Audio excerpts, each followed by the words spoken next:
दोस्तों, स्वागत है आपका अंडमान सीरीज के पार्ट 4 में। जैसा कि आपने पिछले पार्ट में देखा था, हम एयरपोर्ट पे पहुंचे। उसके बाद हम सेलुलर जेल गए। अगले दिन हम लोग मस्त सुबह तैयार होकर पहुंच गए हेडो जेडी, यानी कि वहां का पोर्ट। यहाँ से हम जा रहे थे हैवलॉक आइलैंड। हमने अपना बोर्डिंग पास लिया और लगेज चेक इन करवाया। उसके बाद हम लोग बैठ गए अपने क्रूज़ के शुरू होने पर। हम जा रहे थे क्रूज़, नॉटिका क्रूज़ से हम जा रहे थे। ये 6:15 में शुरू होने वाला था और कुछ ही टाइम पे वो शुरू भी हो गया। हम लोग लाइन में लगे एंड हम लोग जाने लगे अपने क्रूज़ की तरफ। यहाँ पे कई फेरीज चलती है, जैसे कि गवर्नमेंट होती है, कुछ प्राइवेट भी चलती है। गवर्नमेंट की प्राइस थोड़ी कम होती है पर प्राइवेट वाली फेरी जल्दी पहुँचा देती है, पर प्राइस थोड़ा ज़्यादा होता है, तो आप अपनी कन्वीनियंस के हिसाब से कोई भी फेरीज बुक कर सकते हैं। उसके बाद हम लोग तारातारी पहुँच गए नॉटिका क्रूज़ के अंदर और एक क्रूज़ शुरू भी हो गई। और हमने क्रूज़ की उतनी शूटिंग नहीं, क्योंकि आधी जनता उल्टी करने में बिजी थी। क्या है कि ये फेरी बहुत तेज़ चलती है, जिस हिसाब से कुछ लोगों को मोशन सिकनेस होती है, जैसे कि मेरी मम्मी को और मेरे भाई को बहुत मोशन सिकनेस हुआ, इन्होंने बहुत उल्टी की।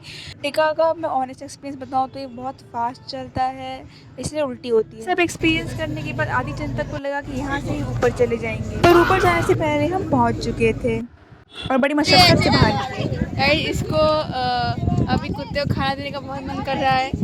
इसका वो कुत्ते का वो सेम हुक। हैवलॉक पहुंचने के बाद हमने यहाँ पे इतना नीला पानी देखा, मतलब हमने उसको इतना देखा जितना देखा जा सकता था, पर इन दो आंखों से कितना ही देखा जा सकता था। हमें लगा कि इंडिया में ही नहीं हमें इतना नीला पानी दिख रहा है, इतना साफ़ पानी, क्योंकि यहाँ पे लोग बहुत कम रहते हैं और यहाँ तो पोल्यूटेड नहीं होता। यहाँ पे बहुत स्ट्रिक्ट मेजर्स लिए जाते हैं इसकी हाइजीन के लिए। यहाँ पे हमें पानी के आर पार भी दिख रहा था, इसके आर पार क्या है। और यहाँ पे इतनी सुंदर नज़ारे कि मैं क्या ही बोलूँ, आप खुद ही देख लीजिए। उतने में हम लोगों ने कैब देखना शुरू किया अपने होटल की तरफ जाने के लिए। यहाँ पे क्या है, यहाँ पे पूरे बीच है एंड बीच के किनारे किनारे पे बहुत सारे रिजॉर्ट्स बने हुए हैं। सारे रिजॉर्ट के अपने अपने प्राइवेट बीच होते हैं। तो हम अपने होटल की तरफ बढ़ने लगे। हमने यहाँ से कैब ली एंड हमने बड़ा सुंदर नज़ारे इंजॉय करते अपने होटल की तरफ चले गए। फाइनली हम पहुंच गए और यहाँ पे ऐसा नज़र आया, मतलब इतने क्यूट से छोटे छोटे प्यारे प्यारे घर थे एंड एक एक रूम के छोटे छोटे बंगलोज थे यहाँ पे। तो हमें जो मिला था वो मैं नेक्स्ट पार्ट में दिखाऊंगी। खैर हम अपने रिज़ॉर्ट पहुँचे थे 10 बजे और हमारे पास करने के लिए कुछ नहीं था, तो हमें वहाँ के मैनेजर ने बताया कि आप प्राइवेट बीच में चले जाइए। हम पढ़ने लगे प्राइवेट बीच की तरफ एंड यहाँ पे इतनी साफ़ रेत, मतलब इतनी वाइट रेत, मतलब ऐसा आइडियल बीच का मेरे को व्यू मिल गया। मतलब मैं जब छोटी थी अपने मन में जिस बीच सोचती थी, वैसा बीच दिखा मुझे आज, जैसे मैं पेंटिंग्स बनाती थी। एकदम ऐसा लग रहा है कि पेंटिंग से ही बाहर आ गया है बीच। और हमने यहाँ पे देखा इतने नीले पानी। फिर हमने देखा ये इतने दूर दूर में क्यों नाव लगाए हैं। खैर ये आपको आगे की वीडियो में पता चल जाएगा कि नाव इतनी दूर में क्यों है। और वाह क्या नीला पानी, क्या ही नीला पानी। 15 साल की भैंस होने के बाद भी मेरी बचपन की आदत नहीं गई, तो मैं अपनी बचपन की आदत को फिर से जीते हुए वीडियो रिकॉर्ड करते करते मेरी मम्मी को भी अपनी आदत लग गई। खैर इसमें क्या ही बोल सकते हैं, कुछ बोला तो खाना नहीं मिलेगा। ये जो बीच है ये विजयनगर बीच है और विजयनगर बीच बहुत सारे रिजॉर्ट्स के कोने कोने में बसा हुआ है, मतलब रिजॉर्ट इसके कोने कोने में बसा हुआ है, मैं क्या बोल रही हूँ। और ये देखिए एक जलपरा, वहाँ पे बहुत ज़्यादा ही धूप थी, इतनी धूप, मतलब वहाँ पे एकदम ऐसा लग रहा था कि धूप डायरेक्ट गिर रही है, क्योंकि डायरेक्ट नहीं गिर रही है, इक्वेटर के पास है।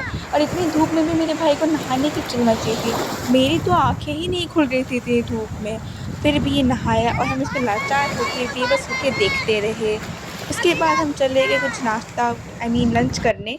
लंच करने के बाद हम चले गए वापस से बीच की तरफ। हम सोच रहे थे मेरा भाई राधानगर जाए ना जाए, इतने में पापा लोग डिस्कशन कर रहे थे एंड हम चले गए बीच की तरफ। एंड मैं अपने आप को हीरोइन समझते मटक के जाती हुई, जो कि मैं हूँ नहीं, अपने आप को मॉडर्न समझती हूँ, पर मुझे मॉडर्निंग का एम भी नहीं आता।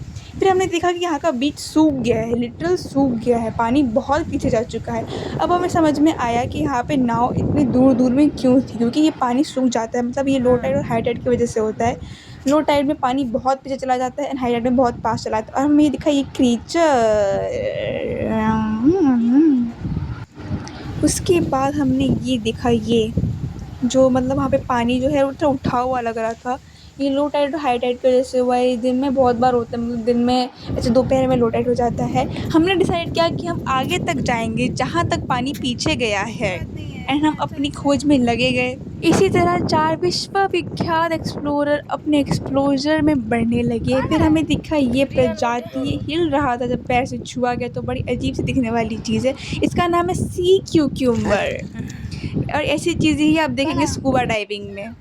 तो हमने सोचा हम अभी ही देख लेते हैं। और ये अजीब-अजीब मतलब जब पानी में देखोगे तो हिलते हुए नज़र आएँगे, बट अभी हिल नहीं रहे हैं, तो वही बात है। मुझे पता नहीं इन सब चीज़ों के ऊपर चलने में बड़ी अजीब ही लग रहा था। एंड ये लोग मुझे छोड़ के ऐसे वीडियो बना रहे हैं, मेरा वीडियो वायरल कर रहे हैं। मैं यहाँ पे बेचारी हेल्प की मांग रही हूँ, हेल्प कर देते नहीं, वीडियो बनाना है इनको तो पहले।